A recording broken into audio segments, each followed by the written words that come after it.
Guess who's back? Back again. Space Snake's back. Tell your friends. Guess who's back? Guess who's back? Guess who's back? Guess who's back? Guess who's back? Guess who's back? Guess who's back? Guess who's back?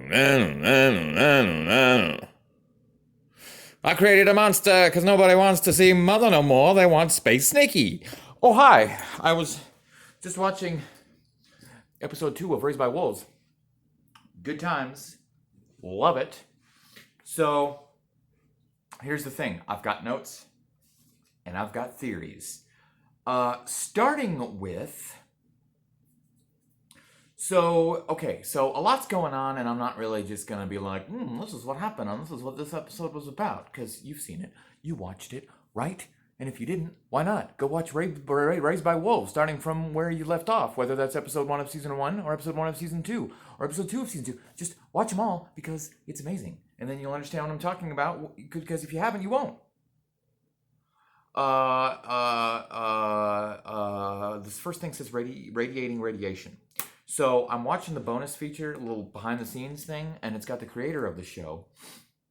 And it was absolutely, I bursted out laughing for a good minute, like as hard as I've laughed in a long time when he just spelled this out. Because it didn't click with me when I was watching the first viewing, obviously the second viewing.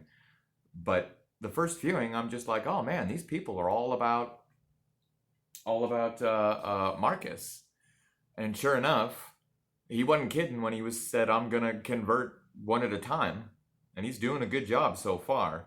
But the funny thing that the creator of the show said is that his followers, when they're close to him, they feel this warmth, this radiant thing that warms them up inside, and they think, man, he really must be the chosen one because I can feel it. But the creator said, no, that's just literal radiation coming off of him because he ate robot eyes. How freaking hilarious is that? He was like, they think it's all religious, but it's just science. So I'm guessing I now know the creator's point of view when it comes to religion and science. So I think I know where this show is going, where religion is the bad guy and science is the good guy. I say take both with a grain of salt. It's good to have a balance, but anywho. So that's pretty hilarious. Apparently there really is a signal, according to Sue. Is that her name? I kept forgetting her name. I was like, I really like the chemistry between Mother and Sue, but I couldn't remember Sue's name, and it just popped in my head. I think it's Sue, whether that's her actual name or the name of the identity she took. Regardless. But I love their chemistry now that they're buds, so that's kind of cool. I like their interactions. But apparently there really is a signal that they're thinking might be the voice. And it can't penetrate the area of the tropical zone. And if you remember at the end of season 1, when Paul was hearing the voice, that's right, it told him to throw those cards away. Those were the cards that Mother read, and we got to see that cool vision. And then Paul stole them, and he threw them down the pit.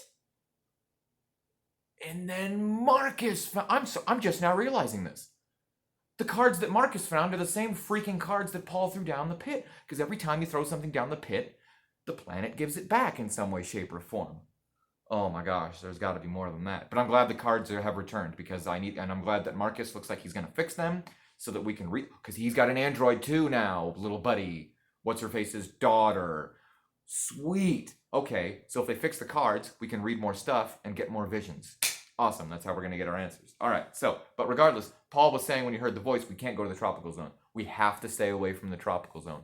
And it's because the voice knew that that the voice can't control things that are in the tropical zone, so it wanted them to stay. So I'm thinking, at first I thought it was snake related, like we got to be near the snake or away from the snake, whatever it may be.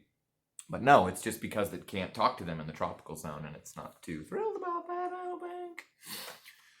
So that's interesting development. And then it turns out the artifacts that Father and the little girl found aren't artifacts and toys. They're body parts. And we're seeing this full body that he's putting together like a puzzle, and it's an android. I'm sorry, but I put money on that Mother's body. what's her name again? How come Marcus all of a sudden was like correcting people and knew her name? Her name's Lumen. What is it? I got my old notes here. What was it again? Lamnia. Lamnia. That's what it was. Lamnia. Because it sounds like a third world country. No offense. Eastern country. Desert country. Never mind. It sounds like a country. Lamnia. Lamnia. And he's telling people, oh, it was the necromancer. Her name's Lamnia. How do you know? Where did Marcus get the... Is it from the eyeballs? Does Marcus now have knowledge of her? Because he ate her eyeballs? Again, this is just dawning on me. That makes perfect sense. Because that leads into another one of my points. Okay, so Father's putting together an android body, and I think it's going to be a big clue when we find out whose body that is or where it came from or how old it is. But I want to think that there's some kind of time thing involved, and that's somehow his body maybe, or Mother's body. It's somebody's body that we know, I'd like to think. Wait a minute. That one android in season 1 went down the pit. Everything that goes in the pit comes back, but older and more decrepit, like the cards. Except the mouse. The mouse seemed fine. What if that's the android's body? Man, I tell you. Maybe time acts differently when you go in the pit, which is where Mother and Father went, and then they came out, but they still had... All right. It's too nuts. I'm loving the questions more than the answers. I mean, I'm loving the answers. I don't care that we're not getting all the answers yet. I love Jedi Master Marcus. That's the best way I can describe him. He's all, Jedi Master, and he's taking on Padawans, and he's teaching them things, and it's all a bunch of nonsense and gibberish, but he's got the confidence and commitment. I've said it before, and I'll say it again. Those are the only two things you need to get by in life. Confidence and commitment. If you're confident in your ridiculous dance moves, and you're committed, and you don't stop, it'll be a good time. One at a time. Yep, he's getting those recruits. He's going to build a church. Apparently, that's going to be a church, and he needs followers to fill his church. So we get the snake. Okay, Space Snake's back. Cool. It's just like, hey, I'm gonna eat you, champion. Yeah. But then Mother is like, oh heck no, get away from him. And it's like, okay, bye, and it leaves, telling us what? Mother can control the snake. And when they found the snake's skin, they were like, it's a freaking robot. It's a robot, whatever they said. But they were saying that it was robot skin. That it was molecularly, anyway, I don't remember what they said, but you know what I mean. It was mechanical based.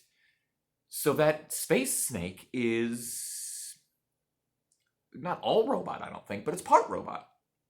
Which means Mother can control it. Mother can... Lamnia.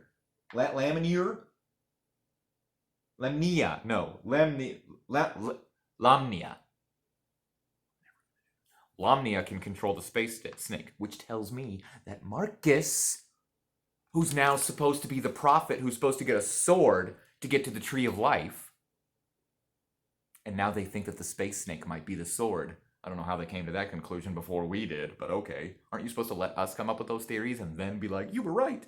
But no, I didn't think of that until they were like, maybe that's the sword. And I'm like, why would you think that?